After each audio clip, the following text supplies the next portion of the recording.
Magandang umaga, Norsonians! Ako si Binibining Ana Mahipos Verano. At ako si Irene Rose Tocaldo Rosalia.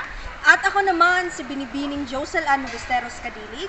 At ako si Binibining Josemay Hadraki Iran. At ako naman si Riami Pinya. Ako si Ana Rose P. Cuevas. At ako naman po si Binibining Laarni Amaro. At kami ang pangalawang pangkat.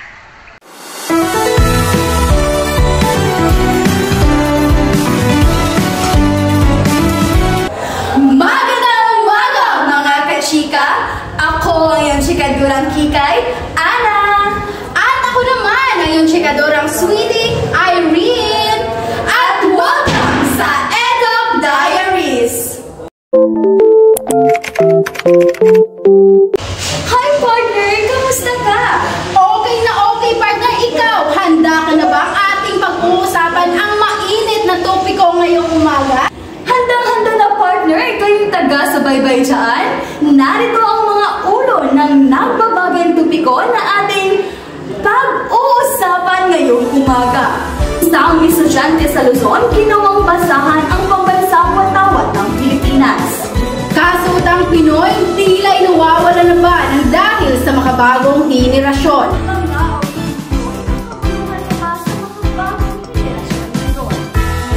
Huwag kayong lilipat mga kachika dahil babalik pa ang EDOC Diaries!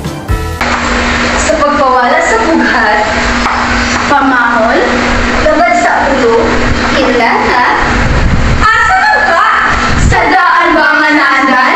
O sa napatulan na sa kanaganan? Resido Orde, para magbalat sa upan! Pambansang watawat ng Pilipinas, ginawang basahan ng isang estudyante sa Luzon. Para sa karagdagang impormasyon, kachikang Josel Ann at kachikang Rhea, ibahagi nyo na. Maraming salamat, Ana. Kami ngayon ay nasa Universidad ng Negros Oriental State University, Mabinay Campus. Sa video na ito na kumakalat sa Facebook, makikita ang isang estudyante na bigla na lang isinayad ang hawak nitong watawat. Maya-maya ipinunas niya ito sa dumi na sasahig na parang isang map. At ngayon, maghahanap tayo ng estudyante upang alamin natin ang kanilang opinion sa naturang video.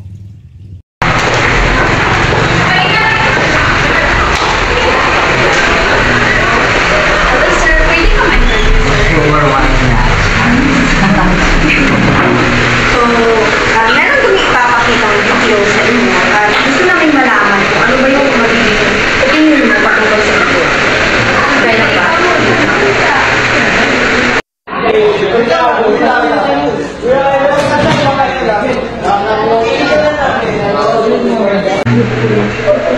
So, matapos mong makita ang video ng naturang estudyante, ano ang masasabi o opinion mo patungkol sa ginawa niya sa watawat ng Pilipinas? Bilang isang Pilipino, lahat tayo may karapatan na igalang at mahalin ang ating Pilipinas o ang ating bansa. Sa paligid ko ng isang estudyante, sa ginagawa niya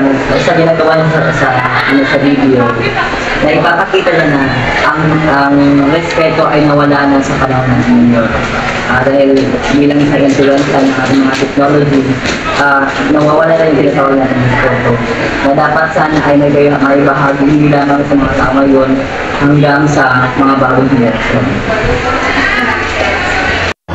Maraming salamat kachikang Josel Ann at kachikang Rhea. Partner, anong say mo doon sa chikang hatid sa atin ni Rhea at ni Josel Ann, partner? Ayon na nga partner, bilang isang mamamayang Pilipino, kailangan lamang nating igalang ang pambansang watawat at pambansang awit sa Pilipinas, bagkus ito ang nagbibigay kulay sa ating pagkakilanlan bilang isang Pilipino. Wow, tama ka dyan, partner. At para naman sa ating kasunod na topikong pag-uusapan, partner, ibahagi mo. Kasutang Pinoy, tila'y nawawala na ba ng dahil sa makabagong henerasyon? Para sa karagdagang impormasyon, kachikang Laarni at kachikang Ana Rose, ibahagi nyo na. Maraming salamat Kachika Irene. Kasalukuyang nandito ako ngayon sa Universidad ng Negros Oriental State University, Mabinay Campus upang magsaliksik ng mga dahilan at opinyon batay sa kasuotang Pinoy na unti-unti nang nawawala sa makabagong panahon. Maghahanap tayo ng piling estudyante na ating tatanungin tungkol sa unti-unting pagkawala ng kasuotang Pinoy. Hello ma'am, magandang umaga po. Magandang umaga po. Maaari ka bang interviewin namin po? Ano po yung pangalan niyo ma'am? Ako nga pala, sinagot ko na po. Ano po course niyo ma'am? DSHM. DSHM. Sige, may tatanong lang po kami sa inyo ma'am. Para sa iyo po, ano ang mga posibleng dahilan sa unti-unting pagkawala ng kasuotang Pinoy? Sa akin, palagay maaaring ang mga dahilan sa unti-unting pagkawala ng kasuotang Pinoy ay dahil sa pagpatuloy na globalisasyon at modernalisasyon. Madalas na mas pinipili ng mga tao ang mga kasuotang banyagang o moderno dahil sa kanilang kalinhawaan at istilyo. Bukod sa rito, ang kasuotang Pinoy ay ginagamit lamang tuwing buwan ng hika sa mga espesyal na okasyon, kaya hindi ito gaano nakikita sa pang-araw-araw na buhay. Maraming salamat no sa opinion niyong binigay ma'am at yun lamang po ang kunting katanungan. Maraming salamat mga kachikang La-Arnie at kachikang Ana Rose. Partner, para sa'yo, anong say mo doon? At para naman sa akin, partner, yun na nga, para sa aming mga taga-subaybay dyan, sa mga millennials, kahit na marami ng fashion ang umusbong, huwag nating kakalimutan ang mga kasuotang Pinoy sapagkat dito nahuhubog ang ating kultura at pagkakakilanlan bilang isang Pilipino. Agree ka ba doon, partner? Agree, partner! At yun na nga, ang ating panghuli at pangatlong pag-uusapan, partner. Mga awiting Pinoy noon, makabuluhan pa ba sa mga bagong henerasyon ngayon? Para sa karagdagang impormasyon, magbabalik ang Adult Diaries!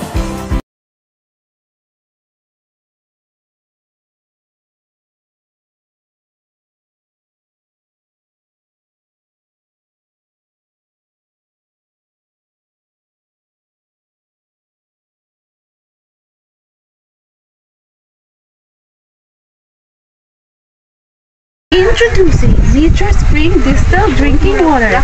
Pure water, pure love.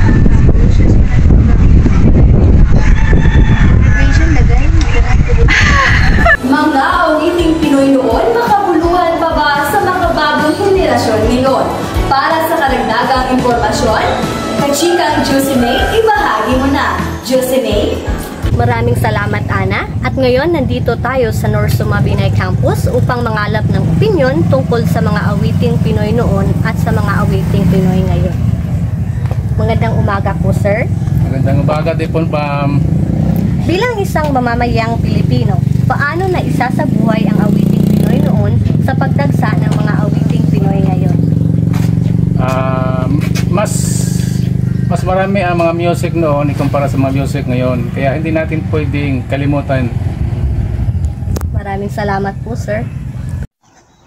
Magandang umaga po, ma'am. Magandang umaga. Ano ang iyong pangalan? Ako po ay si Sandra Tumarong. Andito ako ngayon, ma'am, upang magtanong sa iyong sariling opinyon tungkol sa ano ang iyong bibigyang pagpapahalaga, ang mga awitin noon o ang mga awiting Pinoy ngayon? Para sa akin, walang pinipiling halaga ang awiting Pinoy noon o sa awitin ngayon.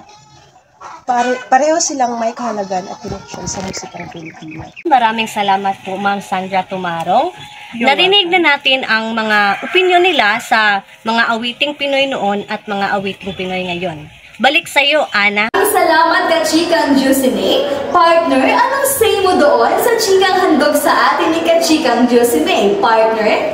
Ayun na nga, partner. Ako ay sang-ayon sa mga kasagutan ng ating mga mamamayang Pilipino na huwag talaga nating makakalimutan ang mga awiting Pinoy noon kahit na may mga makabagong awitin na umusbong ngayon. Yes, tama ka dyan, partner. Para sa aming mga taga-subaybay dyan, huwag na huwag talaga natin kakalimutan ang mga awiting Pinoy noon. Kahit na nga partner, sabi mo, marami ng awitin ngayon. Kayo mga kachika, anong say nyo sa ating pinag-uusapan ngayon? I-comment nyo lang dyan sa baba para malaman namin kung ano ang inyong mga komento. At yun lamang ang ating serye ngayong umaga. Bukas muli alas 8 ng umaga